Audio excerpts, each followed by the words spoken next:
Hello, আসসালামু আলাইকুম। সবাই কেমন আছেন? আশা করি সবাই ভালো আছেন। ভিডিওর শুরুতেই বুঝে গেছেন যে আজকে কি বানাতে যাচ্ছি। তো আজকে বানাতে যাচ্ছি হচ্ছে বেলের শরবত। তো এই রমজানে ইফতারির সময় যদি এমন একটা শরবত থাকে তাহলে আর কি লাগে। তবে খুবই উপকারী এই বেলের শরবত।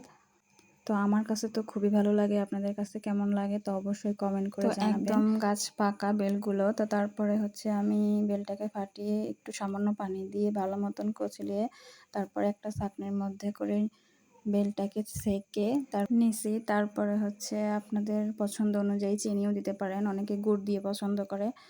তো গুড়েরটা একটু অন্যরকম একটা স্মেল থাকে, যার কারণে আমি চিনি দিছি। তো চিনি দিয়ে একটু সামান্য একটু লবণ, সব মিষ্টি জিনিসেই লবণটা না হলে আর কি মিষ্টির স্বাদটা বোঝা যায় না। তো সামান্য পরিমাণে লবণ দিয়ে তারপরে দেখেন কি সুন্দর একটা কালার, আর খেতেও অসম্ভব ভালো ছিল। যারা বেলের শরবত পছন্দ করেন না তারা হচ্ছে এভাবে একবার খেয়ে দেখবেন, অনেক ভালো লাগবে।